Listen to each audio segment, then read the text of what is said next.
Orang itu kalau akan meninggalkan dunia dan datang dalam urusan akhiratnya, maka datang kepadanya itu malaikat. Kalau dia orang yang beriman, malaikatnya membawa pakaian putih, membawa kain kafan, membawa minyak wangi. Kemudian kalau dia bukan orang yang beriman, malaikatnya datang hitam dan menyeramkan, membawa dua barang, kain kafan dari neraka, pecut yang diambil dari neraka. Fajalasu inda muddil basar. Dan mereka duduk, malaikat itu sejauh mata dia memandang. Makanya yang turun, satu, malaikal maut. Penyebutannya itu malaikal maut. Kemudian duduk di atas kepala. Makanya kemudian orang itu kalau sakratul maut, pertama kali yang dingin mana? Telapak kaki dia, dingin dia. Makanya kalau bapak ngelihat orang meninggal dunia itu, kakinya langsung pertama kali kaku muter dia, gerak dikit dia, langsung kaku dia. Ke atas, di atas. Kenapa? Dari sini dia nyabutnya. Makanya ketika kita mentalkin itu sebelah kanan. Pelan-pelan kalau mentalkin itu. La ilaha illallah. Jangan buru-buru kata Imam Qurtubi, nanti memberatkan hatinya, menyesakkan dadanya. Nggak usah la ilaha illallah, la ilaha illallah. Ayolah Pak, nggak usah gitu. Bila ilaha illallah, dipegang kepalanya. Kemudian kalau sudah sakratul maut, diem aja dia.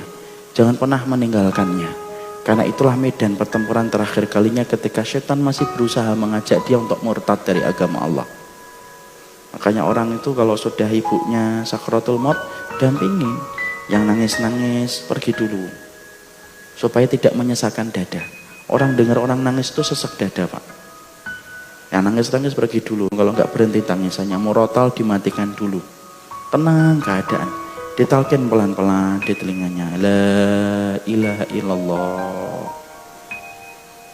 Ya, sampai nanti kalau dia beriman, Allah yang meneguhkan. Makanya Allah yang menggerakkan bibirnya kalau dia beriman. Sebagaimana surat Ibrahim. Yusabbitullahu alladhina amanu bil qawli tsabit fil hayatid dunya wa fil akhirah. Allah teguhkan orang yang beriman omongannya di dunia dan di akhirat. Makanya dia kalau beriman mengucapin la ilaha illallah. Makanya kalau ditalkan sudah mengucapin itu sudah, jangan diajak bicara lagi. Alhamdulillah ya Pak, alhamdulillah. Talkin lagi. Berarti ucapan terakhirnya itu alhamdulillah. Ya, makanya kemudian ditalkin pelan-pelan itu. Sakitnya berat, ngeliatin gitu. Sampai akhirnya ketika dicabut nazak sudah mulai datang, ngelewatin itu. Dan yang paling terakhir ngikutin roh itu apa? Mata. Makanya Nabi kemudian berkata, innar ruh idza qubida tabi'ahul basar. Ruh itu kalau dicabut, yang paling setia ngikutin ruh kalau dicabut itu mata. Makanya mata orang itu kalau meninggal dunia ketika terbuka, jangan kemudian dikatakan su'ul khotimah, ini matanya terbelalak. Enggak, itu fitrah. Kayak dia gini. Atau kadang-kadang buka dikit. Itu dia ngeliatin ruh dicabut dari jasad dia. Karena yang paling setia dari anggota tubuh itu mata sama ruh. Dilihat gitu. Terus gimana kita Ustadz? Ya sudah, nutup aja. Allahumma firlahu warhamhu wa'afihi wa'afan. Nggak usah takut, tutup. Kecuali kalau dia buka kembali ya, baru kita kabur bareng-bareng Pak. Nah, kalau enggak, ya sudah. Maka kemudian nutup. Dan itu beratnya sakratul maut. Makanya sampai kemudian ketika sakratul maut itu, Masya Allah, betul-betul yang paling berat itu sakratul maut itu. Dan itu dirasakan setiap orang. Mungkin ada yang bertanya, Ustadz saya kok ngeliat ada orang yang tabrakan langsung mati, langsung mati. Kapan sakratul mautnya? Loh, jangan membicarakan sakratul maut yang sifatnya itu adalah gaib. Kemudian dengan pandangan kita, mungkin pandangan kita seakan-akan orang ini sakratul mautnya kapan? Ada orang kan kadang-kadang ceguan, lewat dia habis ceguan. Maka kemudian kita sering bertanya, loh sakratul mautnya kapan? Antum dah tahu. Tapi pasti sakratul maut pasti. Sampaikan contoh yang gampang.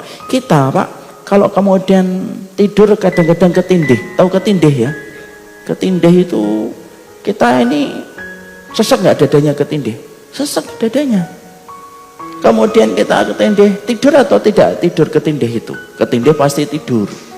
Kalau ketindih tidak tidur namanya ketindihan barang. Kalau ketindih itu ketika tidur.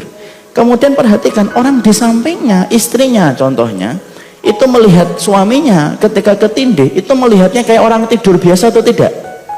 Kayak orang tidur biasa, tidak tahu kalau suaminya ketindih gitu, suaminya gini-gini gitu.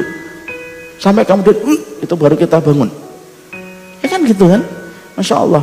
Istri yang di sampingnya merasa apa? Suami saya baik-baik aja kok tidurnya. Itu ketindih saja.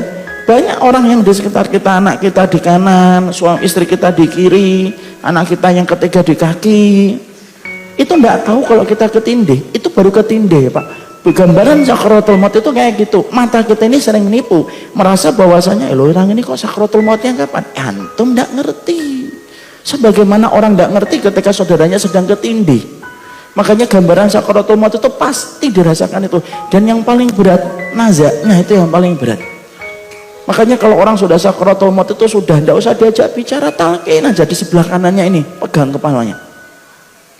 Pelan-pelan gitu. Dan kita harus paham ketika mentalqin itu pelan-pelan, yang lembut. Sampai betul-betul kita berdoa semoga kemudian diberikan husnul khotimah yang mudah.